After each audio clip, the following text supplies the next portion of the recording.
Morning students, কোনো কিছু চিন্তা ভাবনা না করে তাড়াহুড়ো করে কোনো ডিসিশন নেওয়াটাও যেমন খারাপ, ঠিক তেমন প্রোক্রাস্টিনেশন করা বা যাকে বলে করছি করব ভাব, এরকম একটা ব্যাপার রেখে কোনো একটা লাইফের ইম্পর্টেন্ট ডিসিশন নেওয়াটার ক্ষেত্রেও যদি ডিলে হয় সেটাও কিন্তু ভীষণ খারাপ। আর যেখানে কেরিয়ার নির্বাচন করার মতো একটা ইম্পর্টেন্ট ফ্যাক্টর, অনেকেই আছো যারা এখনো কোনো কলেজে অ্যাডমিশন নেওয়া দূরে থাক, ইভেন কোন কোর্সে অ্যাডমিশন নেবে সেটা নিয়েও রীতিমতো চিন্তা ভাবনার মধ্যে আছো, চিন্তা ভাবনার ফেজে রেখে দিয়েছো, বা এটা ভাবছো যে এখনো তো বাকি আছে বেশ কিছু এন্ট্রান্স এক্সামের রেজাল্ট বেরোনো বা কাউন্সেলিং অমুক তমুক, এই সমস্ত একটা বাহানা নিজেকে ওটা ভেবেই বোঝাচ্ছ যে ঠিক আছে, কোনো অসুবিধা নেই, যখন স্টার্ট হবে তখন দেখা যাবে। তো এই যেটা করছো না, সেটাতে প্রবলেমটা হবে এটাই যে পৃথিবী কিন্তু দাঁড়িয়ে নেই। তোমার হয়তো চারপাশে দেখে মনে হচ্ছে যে ঠিকই আছে, তো কোনো অসুবিধা নেই, সবকিছু নর্মাল, তা নয়। মাথায় রাখতে হবে এই তোমার মতোই ক্লাস 12 পাস করা আমাদের দেশের ম্যাক্সিমাম স্টুডেন্ট যারা অলরেডি একটা গ্র্যাজুয়েশন কোর্সে অ্যাডমিশন নেবে বলে ডিসাইড করেছে, যে কোনো গ্র্যাজুয়েশন কোর্স হতে পারে, তাদের অনেকেরই কিন্তু ইভেন মাসখানেকের কাছাকাছি ক্লাসও হয়ে গেছে, অ্যাডমিশনও নিয়ে নিয়েছে এবং ক্লাস স্টার্ট হয়ে গেছে ম্যাক্সিমাম স্টুডেন্ট যারা এই ডিসিশনটা নিয়েছে অল ওভার ইন্ডিয়া। এবং তোমরা যারা এখনো কোনো কলেজে অ্যাডমিশন নাওনি এবং তার সাথে সাথে কোর্স নির্বাচন করনি, তাদের মেন প্রবলেম, আমি কলেজে অ্যাডমিশনের কথাটা বলছি না, কলেজে অ্যাডমিশন ঠিক আছে, ওটা মেনে নিলাম যে যারা ধরো কাউন্সিলিংয়ের মাধ্যমে যেতে চাও তাদের ওই কাউন্সিলিংয়ের জন্য ওয়েট করতে হবে, তো তার ডেট পিছোচ্ছে, অমুক তমুক, রেজাল্ট পাবলিশ হচ্ছে না, অমুক তমুক, এগুলো ঠিক আছে, তার জন্য হয়তো তোমাদের কলেজে অ্যাডমিশনটা একটু দেরিতে হবে। কিন্তু এখন তোমার হাতে যেটা রয়েছে, তোমাদের সামনে যেটা রয়েছে, যেটা তুমি এখন করতে পারো, সেই জিনিসটা করার ক্ষেত্রেও যদি ডিলে করো তাহলে কিন্তু মুশকিল। আজকের গ্লোবালাইজেশনের যুগ, আজকের যদি তুমি কোনো কোর্স নির্বাচন করার সময় এই ব্যাপারটাও মাথায় রাখো যে তুমি কিন্তু গ্র্যাজুয়েট হবে আজ থেকে প্রায় 4 বছর পরে। আমি ধরে নিই যদি যে নিউ এডুকেশন পলিসি ওয়াইজ 4 ইয়ার গ্র্যাজুয়েশন প্রোগ্রাম, তো 4 বছরের কোর্স হয়ে গেছে সমস্ত গ্র্যাজুয়েশন কোর্সই বলতে গেলে, কিছু কিছু জায়গায় হয়তো 3 বছরের এখনো চলছে, যাই হোক। তো সেই 4 বছর পর তুমি যখন তোমার কোর্স থেকে সবকিছু শিখে স্কিল বিল্ড করে বেরোচ্ছ, তারপরে জব মার্কেটটা কেমন থাকবে এটা জেনে রাখাটাও ভীষণ ইম্পর্টেন্ট। সবচেয়ে যেটা ইম্প্যাক্ট ফেলতে চলেছে না ইন ফিউচার জব মার্কেটে, ম্যানুফ্যাকচারিং ইন্ডাস্ট্রি হোক, দেন ব্যাংকিং অ্যান্ড ফিনান্স ইন্ডাস্ট্রি, এই সমস্ত জায়গাতেই সবচেয়ে যেটা বড় প্রভাব আমি দেখতে পাচ্ছি যেটা পড়তে চলেছে 2028-এর মধ্যে, সেটা হচ্ছে এজেন্টিক এআই এর ইউসেজ হিউজলি বেড়ে যাবে। এবার এজেন্টিক এআই কি তোমরা হয়তো অনেকেই জানো, তাও আমি একটু ছোট্ট করে বলে দিই যে এআই তো তোমরা জানো যে পার্টিকুলার কোনো, এই যেমন ধরো ChatGPT থেকে শুরু করে কোপাইলট অমুক তমুক, এই সমস্ত যে সফটওয়্যার তোমরা ইউজ করো, সেগুলোতে তুমি যেটা বলো সেটাই তারা করে দেয়। তুমি যেটা জিজ্ঞেস করে দেয়, মানে অ্যান্সার দিয়ে দেয়, বা তোমার কোনো প্রবলেম সেটাকে সলভ করে দেয়। ওকে, ইভেন কোডিং যারা করতে চাও তাদের ক্ষেত্রেও, কোডিংয়ের ক্ষেত্রেও হেল্প করে, ঠিক আছে। এবং তুমি যেটা বলো সেটাই করে, তারা নিজে থেকে কিন্তু খুব একটা কিছু করে না। কিন্তু এজেন্টিক এআই যখন এসে যাবে না ফুল ফেজে, তখন যেটা কিনা 2028-এর মধ্যে আসতে পারে, তারা কিন্তু যে থেকে সে চিন্তা ভাবনা করার ক্ষমতাও রাখবে, সে নিজের ডিসিশন মেক করতে পারবে, যেটা কিন্তু কোয়াইট অ্যালার্মিং। এখনকার সিনারিওতে যদি আমি ব্যাপারটা দেখি, কোয়াইট অ্যালার্মিং। কারণ কি, এখন ধরো অনেকেই আছে আমি জানি যারা ধরো এই সমস্ত সফটওয়্যারের ইউসেজ নিয়ে আলটিমেটলি কাজটা করিয়ে নেয়, যেরকম বলে সেই ওয়াইজ এআই টুলসগুলো কাজ করে, এবং আলটিমেটলি কাজটা কিন্তু করছে সে, আলটিমেট এক্সিকিউশন সে নিজে করছে।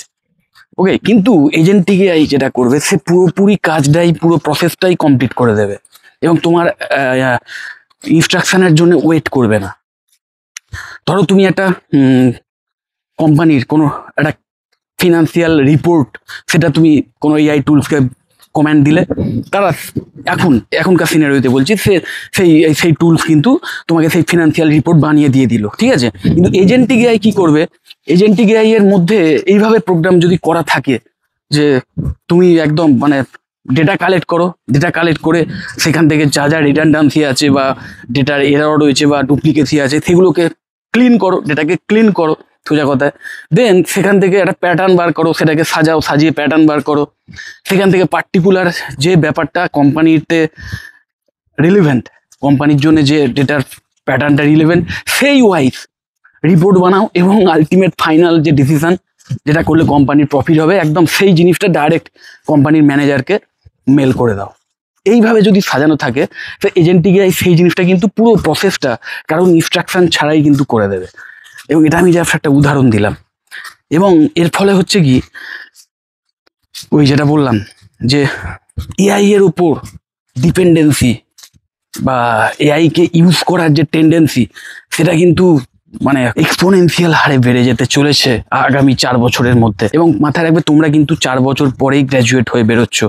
সো তোমরা যে কোর্সই নির্বাচন করো বা যে ক্যারিয়ারেই যাও, বিশেষ করে তোমরা যদি এমন কোনো কোর্স নির্বাচন করো যে কোর্স করার পরেই একটা প্লেসমেন্টের সুযোগ থাকে, তাহলে অবশ্যই এই ব্যাপারটাকে মাথায় রেখে কিন্তু কোর্স নির্বাচন করবে। এবং তার সাথে সাথে তোমরা মোটামুটি যে কোনো ফিল্ডেই যাও না, কিছু কমন স্কিলস আছে যেগুলো যদি এখন থেকেই বিল্ড করা স্টার্ট করতে পারো, এবং যেগুলো কিনা যে স্কিলগুলো বিল্ড করাটা জন্যে তোমাকে ওই কলেজে অ্যাডমিশনের ওয়েট করতে হবে না, সেটা কিন্তু এখন থেকেই তোমরা স্টার্ট করে দিতে পারো।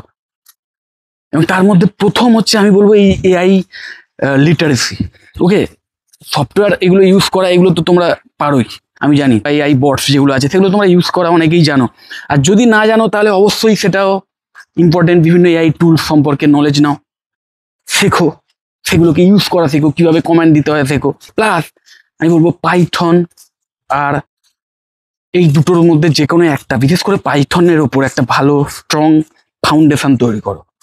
এবং এই পাইথন রিলেটেড নলেজ নেওয়ার জন্য কিন্তু ওপেন সোর্স প্ল্যাটফর্ম রয়েছে, যার মাধ্যমে তুমি তোমার বাড়ির কম্পিউটার ল্যাপটপেই কিন্তু এই পাইথন প্রোগ্রাম রান করানোর যে এনভায়রনমেন্ট সেটা ক্রিয়েট করতে পারবে। এবং অবশ্যই মানে একদম মানে টিউটোরিয়ালস দেখে দেখে তুমি কিন্তু সেখানে শিখতে পারবে এবং সেটাকে এক্সিকিউট করতে পারবে, ডাইরেক্ট প্র্যাকটিস করতে পারবে ইভেন। তো সেই পাইথনের উপর নলেজ একটা যদি বিল্ড করতে পারো, একটা স্কিল বিল্ড করতে পারো এখন থেকেই, এবং এটা কিন্তু এখন থেকেই স্টার্ট করে দিতে হবে। এটা যদি করতে পারো তাহলে ইন ফিউচার ভালো পে অফ করবে। এবং তার সাথে সাথে এক্সেলের ওপর একটা গভীর নলেজ, প্লাস এসকিউএল, ওকে, নো এসকিউএল, এইগুলোর ওপর একটা নলেজ, প্লাস ট্যাবলু বা পাওয়ার বিআই এর মতো যে টুলসগুলো, যেগুলো ডেটা ভিজুয়ালাইজেশনের টুলস বলতে পারো, সেইগুলো নিয়ে একটা নলেজ ওভারঅল, এইগুলো নিয়ে যে স্কিল না এখন থেকেই বিল্ড করা স্টার্ট করে দাও, বাড়িতে বসে না থেকে। মানে কখন ওই রেজাল্ট বেরোবে বা কখন কাউন্সেলিং হবে, তারপর কলেজে অ্যাডমিশন নেবো, তারপর কলেজ যা যা করাবে তাই করব, একদম মানে এইভাবে যদি বসে থাকো এবং কলেজের উপর ডিপেন্ড করে যদি বসে থাকো, তাহলে তো 100% চান্স আছে মোটামুটি যে কিছুই হবে না, মানে ইন ফিউচার ভীষণ প্রবলেমে পড়ে যাবে। Take control of yourself, নিজের ভাগ্যটা নিজের হাতে নাও এবং এখন থেকে এই এআই লিটারেসি অর্জন করো, এআই সম্পর্কে আরও ডিপ নলেজ নাও, এআই টুলসগুলো বানাবার পেছনে যে লজিক আছে, যে টুলসগুলো ইউজ হয় বা যে সফটওয়্যারগুলো ইউজ হয় সেইগুলো সম্পর্কে নলেজ নাও। এবং তার সাথে সাথে সফট স্কিল, বারবার বলছি, emotional intelligence, verbal ability, communication skill, behaviour, group discussion power, okay, leadership বা ক্রিটিক্যাল ডিসিশন মেকিং এর যে পাওয়ার, এইগুলো নিয়ে যে স্কিলগুলো, সেইগুলোর উপর আলাদা করে মানে স্কিল বিল্ড করো, সেগুলো নিয়ে পড়াশোনা করো। এবং সেইগুলো রিলেটেড বিভিন্ন নলেজও কিন্তু বা বিভিন্ন রিসোর্সও কিন্তু তোমরা বিভিন্ন অনলাইন প্ল্যাটফর্মে পেয়ে যাবে। আমি অবশ্যই এই সমস্ত বিষয়ে যে ফ্রি রিসোর্সগুলো আছে সেইগুলোর লিঙ্ক আমি আমার এই ভিডিওর ডেসক্রিপশন বক্সে দিয়ে দেবো, তোমরা অবশ্যই সেটা দেখে নিও। এবং দেখে নিলেই শুধু হবে না, সেখান থেকে এখন থেকেই ওই মানে স্টার্ট করে দাও সেগুলো শেখাটা। এবং যখন কলেজ স্টার্ট হবে তখন কলেজের মতো চলবে, কোনো অসুবিধা নেই। তখন অবশ্যই সেটাতেও সেই পড়াশুনো মানে তোমার যে ডোমেনে তুমি যাচ্ছ, ধরো তুমি বিটেকের অ্যাডমিশন নিচ্ছ বা ইঞ্জিনিয়ার হতে চাও, সেটা তুমি যে কোনো ব্রাঞ্চে হতে পারে, জব ওরিয়েন্টেড ব্রাঞ্চ যেগুলো আছে, তো সেই রিলেটেড নলেজ, তোমার ডোমেনের যে নলেজ সেটা তো রাখতেই হবে। বা ধরো তুমি বিবিএতে অ্যাডমিশন নেবে, সেক্ষেত্রেও তোমার ম্যানেজমেন্টের স্কিল বা ম্যানেজমেন্ট রিলেটেড যে ডোমেন স্কিল সেগুলো তো রাখতেই হবে। ওকে, তার সাথে সাথে এই এআই কিছু এই কমন স্কিলের যে ব্যাপারটা বললাম, এআই রিলেটেড স্কিল প্লাস এই সফট স্কিলগুলো, ওকে, এইগুলো নিয়ে যে শিক্ষাটা, সেটা এখন থেকে যদি স্টার্ট করে দাও, তাহলে কিন্তু ওই 4 বছর পর যখন গ্র্যাজুয়েট হয়ে বেরোবে, হয়তো তার আগেই একটা ভালো স্যালারি নিয়ে চাকরি পেয়ে যেতে পারো। বিটেকের যে কটা জব ওরিয়েন্টেড ব্রাঞ্চ, সেই কটা, BSc in biotechnology, BSc in microbiology, then BSc in media science, BBA, BCA, BSc in hospitality and hotel administration, bachelor of travel and tourism management, এই প্রত্যেকটাই job oriented professional degree course. তো এই প্রতিটা ফিল্ডেই, এই প্রতিটা course করার পরে তুমি যে ফিল্ডেই কাজ করতে যাও, তুমি যে এই স্কিলগুলো বিল্ড করছো, সেটা তোমাকে অনেক অনেক এক্সট্রা পে অফ শুধু করবে না, তোমাকে বাঁচিয়ে দেবে মানে চাকরি পেতে একটা এক্সট্রা পুশ করবে, কারণ 4 বছর পর কিন্তু সিনারিওটা আরো অনেক অনেক চেঞ্জ হয়ে যাবে।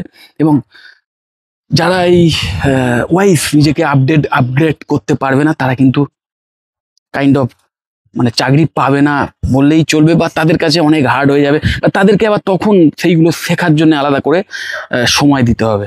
ওকে, এবং আমি এটা বিশ্বাস করি যে প্রতিটা মানুষই কিন্তু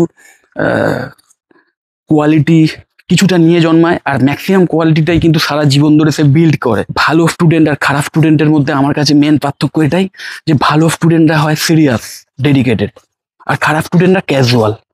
ওকে, এবার এটাও ঠিক যে কোনো একজন স্টুডেন্ট সে চিরকাল ভালো আছে বলে ভালো থাকবে, আর যে খারাপ ছিল সে চিরকাল খারাপই থাকবে, সেটা কখনোই নয়। কারুর ওই ডেডিকেশন বা ওই সিরিয়াসনেসের ওপর কারুর মনোপলি নেই। ওকে, তো অনেক অর্ডিনারি স্টুডেন্ট, অনেক ক্যাজুয়াল স্টুডেন্ট যে হয়তো সিরিয়াসলি লাইফকে নিত না, বা পড়াশোনাটাকে সিরিয়াসলি নিত না, ক্যারিয়ারকে সিরিয়াসলি নিত না, তাকে আমি দেখেছি এই ক্লাস 12-এর সময় বা ইভেন গ্র্যাজুয়েশনের পরে, ইভেন অনেকে মাস্টার ডিগ্রি করার ক্ষেত্রে তখন সিরিয়াস হয়ে গিয়ে তখন কিন্তু এক্সেপশনাল রেজাল্টও সে করে। ওকে, তো মানুষ কখন চেঞ্জ হয় সেটা কিন্তু কোনো ব্যাপার না। তো এতদিন তুমি কি পড়েছো, কি পড়াশোনা করেছো, তোমার পড়াশোনার কোয়ালিটি কি ছিল, কোনো ম্যাটার করবে না যদি এখন থেকে এই মুহূর্ত থেকে নিজেকে চেঞ্জ করতে পারো। ওকে, তো যাই হোক, যদি এই টাইপের কেরিয়ার রিলেটেড কোনো প্রশ্ন আমার কাছে করতে চাও, বা কোনো পার্টিকুলার কলেজ সম্পর্কে জানতে চাও, যে সমস্ত কলেজে বেশ অ্যাফোর্ডেবল ফিজের বিনিময়ে ডাইরেক্ট অ্যাডমিশন চলছে এই সমস্ত প্রফেশনাল ডিগ্রি কোর্সগুলোতে, তাহলে অবশ্যই আমাকে কল বা হোয়াটসঅ্যাপ করতে পারো, আমি তোমাদের কমপ্লিট ইনফরমেশন দিয়ে দেবো। যদি মনে হয় ভিডিওটা হেল্পফুল, অবশ্যই লাইক করো, চ্যানেলে যদি সাবস্ক্রাইব না করে থাকে একটু সাবস্ক্রাইব করো, আর ভিডিও যতটা পারো শেয়ার করে দিও। টাটা।